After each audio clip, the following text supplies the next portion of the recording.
26 नवंबर 2008 की रात मुंबई की सड़कों पर आम दिनों की तरह चहल पहल थी।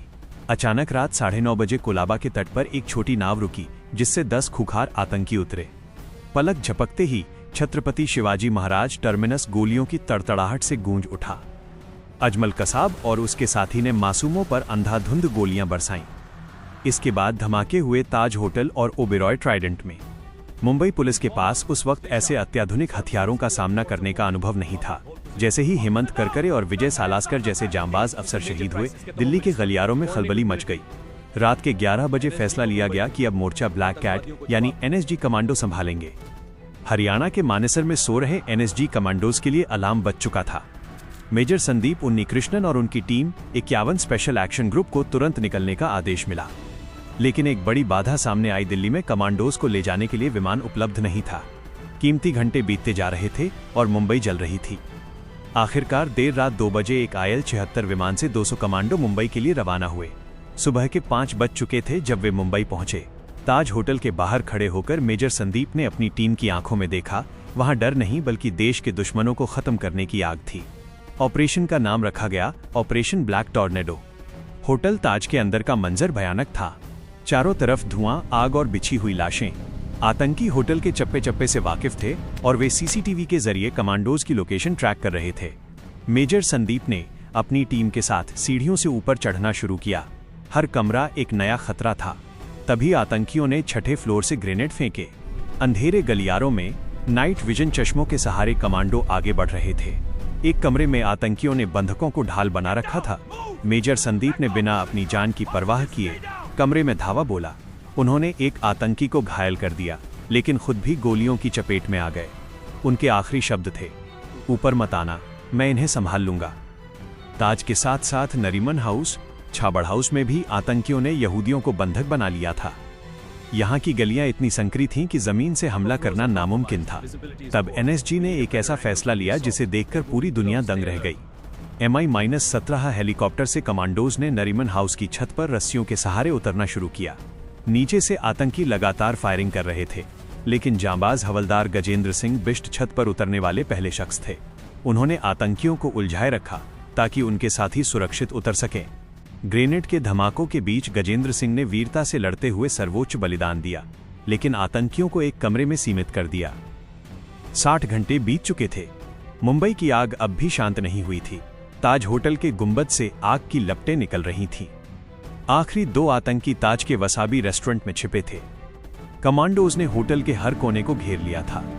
भारी गोलीबारी और धमाकों के बाद आखिरकार सुबह के वक्त आखिरी आतंकी मारा गया। मुंबई की सड़कों पर लोगों ने तिरंगा लहराया, लेकिन यह जीत भारी कीमत पर मिली थी। मेजर संदीप उन्नीकृष्णन और गजेंद्र सिंह जैसे नायकों ने अपनी जान देकर हजारों मासूमों को बचा लिया था। आज भी 26/11 की वो रात उन वीरों की शहादत की याद दिलाती है, जिन्होंने मौत को सामने देखकर भी कदम पीछे नहीं हटाए। ताज होटल में जंग जारी थी, लेकिन दूसरी तरफ ओबेरॉय ट्राइडेंट होटल एक डेथ ट्रैप बन चुका था। यहाँ की बनावट ताज से अलग थी। बड़ी कांच की खिड़कियां और खुले गलियारे। आतंकियों ने यहाँ सैकड़ों मेहमानों को कमरों में बंद कर दिया था। जैसे ही एनएसजी की टीम ने होटल में कदम रखा, ऊपर की मंजिलों से अंधाधुंध फायरिंग शुरू हो गई। आतंकी ग्रेनेड फेंककर कालीन कारपेट में आग लगा रहे थे ताकि धुआं फैल जाए और कमांडो कुछ देख न सके। लेकिन भारतीय शूरवीरों ने तय कर लिया था कि आज यहां से कोई भी आतंकी जिंदा बाहर नहीं जाएगा। ओबेरॉय में करीब 800 कमरे थे। कमांडोज के लिए सबसे बड़ी चुनौती ये थी कि वे नहीं जानते थे कि किस कमरे में आतंकी है और किसमें मासूम नागरिक। एक एक दरवाजा खटखटाना मौत को दावत देने जैसा था। आतंकी दरवाजों के पीछे छिपकर इंतजार कर रहे थे। जैसे ही कमांडो मास्टर चाबी से दरवाजा खोलते, अंदर से गोलियां चलती। कई घंटों तक ये कैट एंड माउस का खेल चलता रहा। धुएं के बीच कमांडोज ने थर्मल सेंसर का इस्तेमाल शुरू किया ताकि दीवार के पीछे छिपे आतंकियों की हलचल का पता लगाया जा सके। इसी बीच खबर आई कि आतंकियों ने होटल के किचन और डाइनिंग एरिया को अपने कब्जे में ले लिया है। वहां फंसे हुए विदेशी मेहमानों की जान खतरे में थी। कमांडोज ने एक रणनीतिक घेराबंदी की। एक टीम ने लिफ्ट के जरिए ऊपर जाने का नाटक किया, जबकि दूसरी टीम चुपके से सर्विस सीढ़ियों से किचन में दाखिल हुई। जब आतंकियों का ध्यान लिफ्ट की ओर था, तभी पीछे से कमांडोज ने धावा बोल दिया। आमने सामने की इस लड़ाई में 2 आतंकी वहीं ढेर कर दिए गए, लेकिन होटल की ऊपरी मंजिलों पर अभी भी 2 और शिकारी छिपे हुए थे। अब कहानी मुड़ती है नरीमन हाउस की तरफ। यहाँ का मंजर सबसे अलग था। ये एक रिहायशी इलाका था जहां आम लोगों के घर बहुत करीब थे। आतंकियों ने खिड़कियों पर मोर्चा संभाल रखा था। एनएसजी के स्नाइपर्स पास की छतों पर तैनात थे, लेकिन आतंकियों की पोजीशन ऐसी थी कि उन्हें निशाना बनाना मुश्किल था। तभी कमांडोज ने इमारत की दीवार में छेद करने के लिए छोटे विस्फोटकों का इस्तेमाल किया। जैसे ही धमाका हुआ, धूल और मलबे के बीच कमांडो अंदर घुस गए। हर कदम पर बिछी हुई बारूदी सुरंगों, बूबी ट्रैप्स को नाकाम करते हुए वे आगे बढ़ रहे थे। नरीमन हाउस के अंदर कमांडो और आतंकियों के बीच फासला सिर्फ एक दीवार का रह गया था। आतंकी चिल्लाकर कमांडोज को उकसा रहे थे, लेकिन भारतीय जांबाज शांत थे। हवलदार गजेंद्र सिंह बिष्ट ने अपनी टीम को कवर देने के लिए खुद को खतरे में डाला। उन्होंने सीढ़ियों पर खड़े होकर आतंकियों की फायरिंग को अपनी ओर खींचा ताकि उनके साथी दूसरी तरफ से हमला कर सकें। इस भीषण गोलीबारी में गजेंद्र सिंह को कई गोलियां लगीं, लेकिन गिरने से पहले उन्होंने एक आतंकी को मौत की नींद सुला दिया। उनकी इस कुर्बानी ने नरीमन हाउस के ऑपरेशन का रुख बदल दिया। ताज होटल, आग की लपटों के बीच जंग। ताज होटल का भव्य गुंबद अब आग की लपटों में घिरा था। बाहर खड़ी भीड़ और मीडिया के कैमरों के सामने इतिहास की सबसे भयानक जंग चल रही थी। होटल के अंदर ऑक्सीजन की कमी हो रही थी और काला धुआं कमांडोज के विजन को रोक रहा था। आतंकी बार बार अपनी लोकेशन बदल रहे थे। वे किचन से होते हुए बैंक्वेट हॉल की तरफ भाग रहे थे। एनएसजी के डॉग स्क्वाड के जांबाज कुत्ते लेबर ने आतंकियों की गंध पहचान ली। जैसे ही कमांडो आगे बढ़े, आतंकियों ने अंधाधुंध फायरिंग शुरू कर दी। होटल की बेशकीमती पेंटिंग्स और झूमर गोलियों से छलनी हो चुके थे। ओबेरॉय ट्राइडेंट का अंतिम प्रहार। ओबेरॉय ट्राइडेंट में अब सिर्फ 2 आतंकी बचे थे जो 18वीं मंजिल पर छिपे थे। कमांडोज ने एक पिंसर मूवमेंट तैयार किया। एक टीम छत से नीचे आई और दूसरी टीम सीढ़ियों से ऊपर चढ़ी। आतंकियों ने खुद को बचाने के लिए ग्रेनेड फेंके, जिससे कॉरिडोर में आग लग गई। लेकिन भारतीय कमांडोज ने हार नहीं मानी। उन्होंने फायर एक्सटिंग्विशर का इस्तेमाल करते हुए आग के बीच से रास्ता बनाया। आमने सामने की मुठभेड़ में कमांडोज की सटीक फायरिंग ने दोनों आतंकियों को ढेर कर दिया। ओबेरॉय ट्राइडेंट अब सुरक्षित था, लेकिन ताज और नरीमन हाउस में अभी भी मौत का साया मंडरा रहा था। नरीमन हाउस, कमरे में फंसी मौत। नरीमन हाउस के चौथे फ्लोर पर कमांडो गजेंद्र सिंह बिष्ट की शहादत के बाद माहौल बेहद तनावपूर्ण था। आतंकी एक छोटे से कमरे में कैद हो गए थे, लेकिन उनके पास अभी भी भारी मात्रा में आरडीएक्स और मैगजीन मौजूद थी। वे बार बार बाहर की ओर गोलियां चला रहे थे। एनएसजी ने तय किया कि अब और देरी नहीं की जाएगी। स्नाइपर्स को आदेश दिया गया कि जैसे ही आतंकी खिड़की के पास आए, सीधा हेडशॉट लिया जाए। कमांडोज ने दीवार में एक बड़ा धमाका किया ताकि कमरे के अंदर का दृश्य साफ हो सके।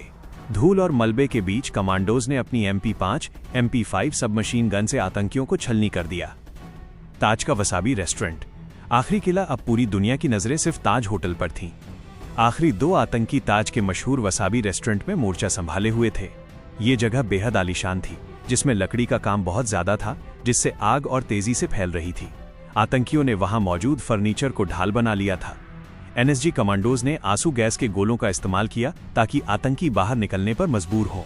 जैसे ही आतंकी खांसते हुए बाहर आए, कमांडोज ने उन पर हमला बोल दिया। वहां एक ऐसी लड़ाई हुई जहां तलवार की धार जैसी फुर्ती और लोहे जैसा जिगर चाहिए था। जीत का पहला संकेत 30 नवंबर की सुबह होने वाली थी। ताज होटल के अंदर से गोलियों की आवाज आना बंद हो गई थी।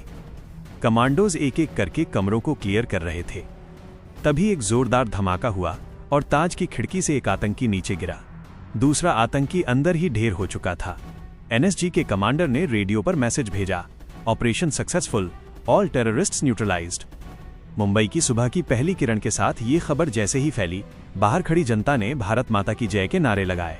लेकिन ये जीत अधूरी थी, क्योंकि होटल के अंदर कई बेगुनाहों की जान जा चुकी थी और हमारे कई वीर योद्धा हमेशा के लिए सो गए थे।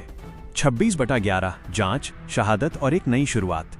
अजमल कसाब, जिंदा सबूत। जहां एक तरफ एनएसजी होटलों में आतंकियों का सफाया कर रही थी, वहीं मुंबई पुलिस के एक जांबाज कांस्टेबल तुकाराम उम्बले ने इतिहास रच दिया था।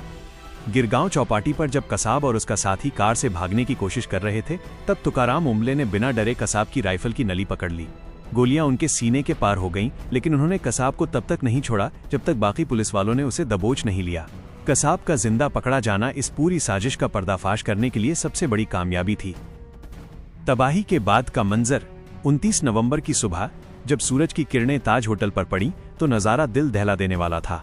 सफेद धुआं अभी भी खिड़कियों से निकल रहा था। होटल की आलीशान सीढ़ियां खून से सनी थीं। एनएसजी कमांडो जब बाहर निकले तो उनके चेहरों पर थकान नहीं बल्कि एक गहरा संतोष था कि उन्होंने अपना कर्तव्य पूरा किया। होटल के अंदर से बचाए गए लोग रोते हुए अपने परिवार वालों से मिल रहे थे। पूरी दुनिया भारत के इस संयम और साहस को देख रही थी। लेकिन असली कहानी तो अब शुरू होने वाली थी, इन आतंकियों के आकाओं को बेनकाब करने की कहानी। जांच और पाकिस्तान का कनेक्शन पकड़े गए आतंकी अजमल कसाब से पूछताछ शुरू हुई। उसने जो खुलासे किए, उसने भारत की खुफिया एजेंसियों के पैरों तले जमीन खिसका दी। ये कोई आम हमला नहीं था, बल्कि लश्कर-ए-तैयबा द्वारा महीनों की गई प्लानिंग का नतीजा था। कसाब ने बताया कि कैसे उन्हें कराची में ट्रेनिंग दी गई, कैसे समंदर के रास्ते जीपीएस का इस्तेमाल कर वे मुंबई पहुंचे। उनके पास सैटेलाइट फोन थे, जिनके जरिए उनके आका पाकिस्तान से बैठकर उन्हें पल पल के निर्देश दे रहे थे, किसे मारना है और कैसे तबाही मचानी है। शहीदों को अंतिम सलामी, पूरा देश गमगीन था। मेजर संदीप उन्नीकृष्णन, हवलदार गजेंद्र सिंह बिष्ट, हेमंत करकरे, विजय सालास्कर और अशोक कामटे जैसे नायकों के पार्थिव शरीर जब उनके घर पहुंचे तो हर आंख नम थी। बेंगलुरु में मेजर संदीप के जनाजे में हजारों की भीड़ उमड़ी थी, जो संदीप उन्नीकृष्णन अमर रहे के नारे लगा रही थी। इन जवानों ने साबित कर दिया था कि जब देश पर आंच आती है तो भारतीय सैनिक अपनी जान की बाजी लगाने से पीछे नहीं हटते। इन वीरों को मरणोपरांत अशोक चक्र से सम्मानित किया गया, जो भारत का शांतिकाल का सबसे बड़ा वीरता पुरस्कार है। निष्कर्ष, एक कभी न भूलने वाला सबक। 26/11 के हमले ने भारत की सुरक्षा व्यवस्था को हमेशा के लिए बदल दिया। कोस्टल सिक्योरिटी, तटीय सुरक्षा को मजबूत किया गया और एनएसजी के हब देश के अलग अलग शहरों में बनाए गए, ताकि भविष्य में ऐसी स्थिति में तुरंत कार्रवाई की जा सके।